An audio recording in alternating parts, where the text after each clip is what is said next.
All right, ladies and gentlemen, welcome back to the offside zone where they were undefeated, we're unreasonable. We got one Boston College problem. Well, we might be the only show brave enough to analyze 6 screenshots, 3 coaching careers, and a loss to Boston College without first consulting a licensed therapist.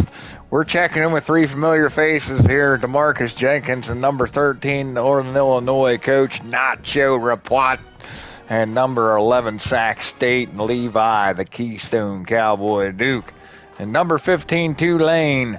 Sac State's the only program that's played 5 games, as NIU and Tulane have 4 apiece.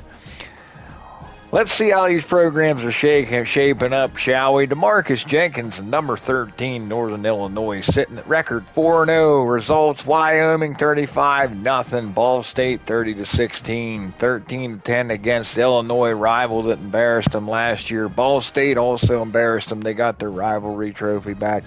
And they capped off week 4 with a win against TCU at the Horned Frogs, 28-14. Northern Illinois is undefeated. They're ranked 13th, playing football exactly the way Jenkins likes it, running the ball, controlling the game, and treating a forward pass like an expensive restaurant. It's nice for special occasions, but we're not going to go there every week. The Huskies have produced 1,272 offensive yards, averaging 318 yards per game, and an impressive 8.0 yards per play.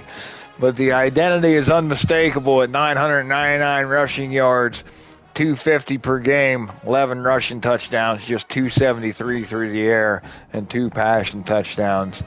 They got nearly 4 times the rushing yards they do passing yards. Their quarterbacks aren't being asked to carry the offense. They're being asked to receive the snap cleanly and hand the football to the correct person and avoid making prolonged eye contact with Jenkins. The Huskies have scored 106 points while surrendering only 40, giving them a plus 66-point differential.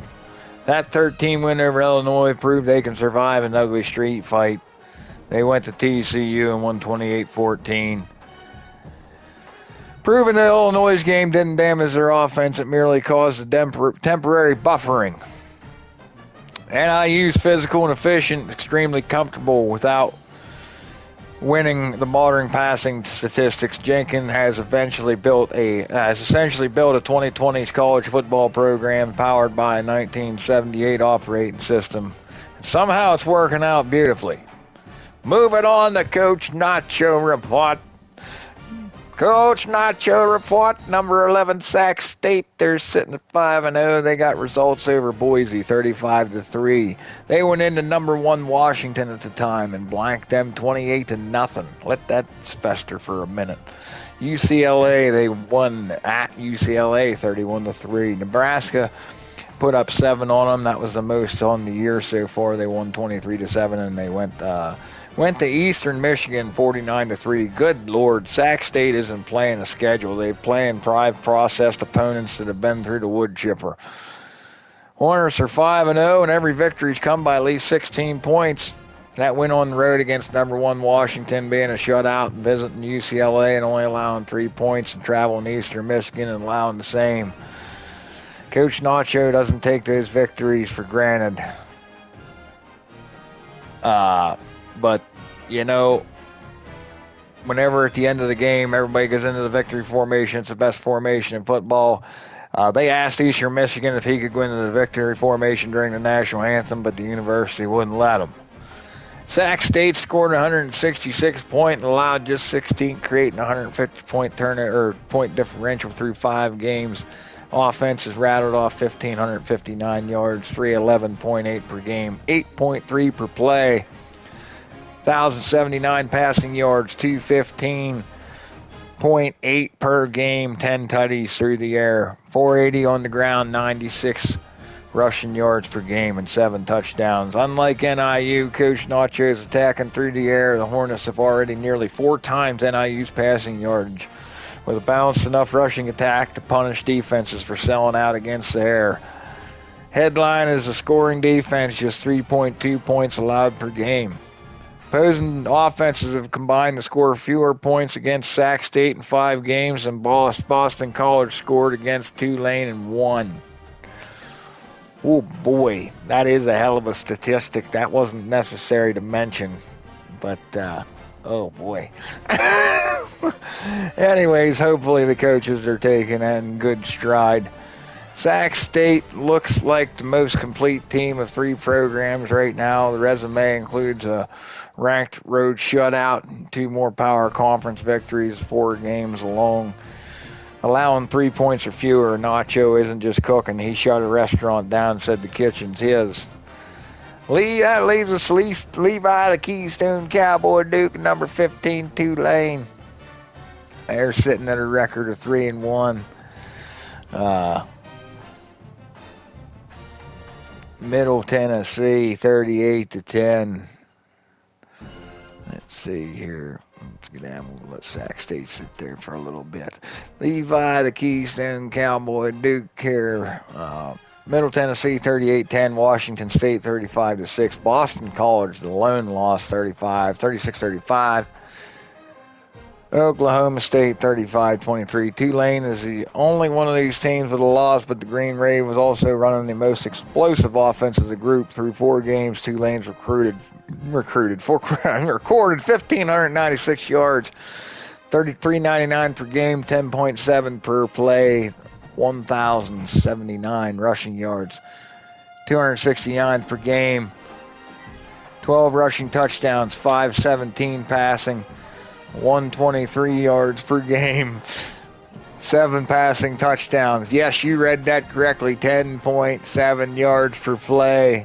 Every time Tulane snaps the football, they average a first down. Change crew has requested overtime pay and 2 additional hamstrings. The Green Wave has scored 143 points, the second highest total of the 3 despite playing 1 fewer game. Their 35.8 points per game narrowly leads Sac State 33.2 and NIU's 26.5. Tulane has also rushed for 80 more yards than Sac State and NIU. That's a terrifying ground attack. The problem is painfully obvious. Tulane has surrendered 75 points, including 36 to Boston College and 23 to Oklahoma State. The offense is driving a Ferrari. His defense occasionally leaves the garage door open and forgets where it parked. Still, responding to the Boston College loss with a 35-23 victory over Oklahoma State matters. Tulane didn't spiral. Green Wave got back up and returned to its identity and kept the season firmly alive. Tulane might possess the most single dangerous weapon among these 3 teams, a running game averaging nearly 270 per. If the defense improves, the Green Wave can absolutely rejoin the national championship conversation. If it doesn't, every Tulane game might require 40 points and a successful onside kick by Levi Duke to make making these games come to their side. Might not hurt to get a small offering from the football gods, but I imagine old Coach G will get that defense fixed right back up. Tail of the tape, Sac State's 5-0, 166 points scored, 16 allowed. That's the largest margin. Northern Illinois has got 4-0. They're sitting with 106 points scored, 40 allowed, and Tulane sitting with 143 and 75 allowed. Sac State owns the best record and the scoring margin. Tulane owns the most productive offense.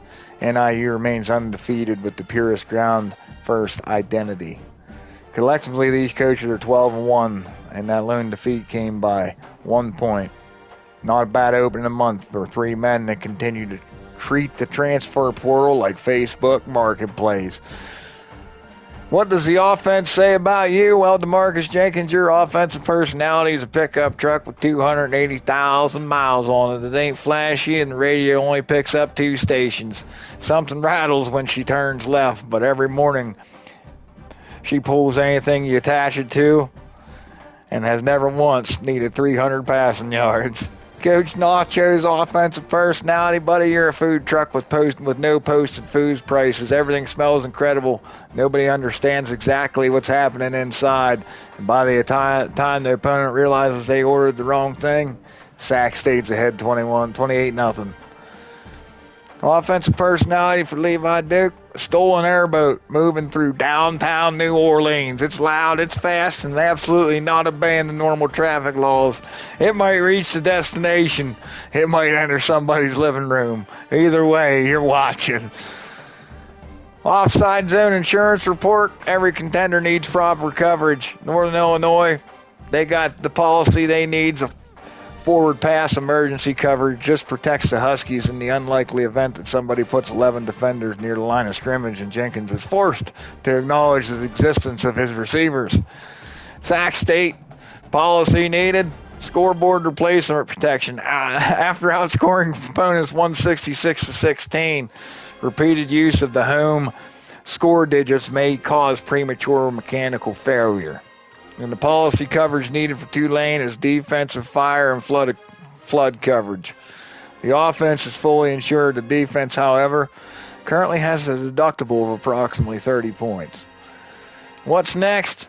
Northern Illinois hosts up Delaware before road trips to UTEP and currently ranked number 25 New Mexico. Delaware offers a chance to reach 5-0, but the road trip to New Mexico is glowing on the schedule like the check engine light, because that's bowl eligibility, baby. Sac State travels to UMass, Central Michigan, and Kent State. Those three teams currently have a combined record of 3-9, and based on Sac State's opening month, local authorities should probably conduct wellness checks before kickoffs. Tulane hosts North Texas, then gets a bye before Navy comes to town, followed by a trip to Memphis. The immediate assignment is simple. Keep running the football like it insulted your family, and find a few defensive stops before the schedule becomes less forgiving. The final word here today is Sac State looks like a national contender with a defense collecting opponents' lunch money. Northern Illinois is undefeated, ranked 13th, rushing the football with a stubborn determination of a father who refuses to ask for directions. And Tulane has the most explosive offense of the three and a rushing attack capable of wrecking the American. But the Green Wave defense has made every lead feel like it was purchased from Temu. Coach Nacho's 5-0, DeMarcus Jenkins is 4-0, and Levi Duke's 3-1. 3 ranked programs, 12 combined victories, and 1 total loss. Programs are shaping up nicely. The coaches appear confident. And somewhere, a defensive coordinator is staring at Tulane's 10.7 yards per play, quietly updating his resume, telling his wife they may need to relocate. This has been the Offside Zone, where the analysis is questionable, the statistics are at least accurate, and forward pass remains completely optional in DeKalb, Illinois.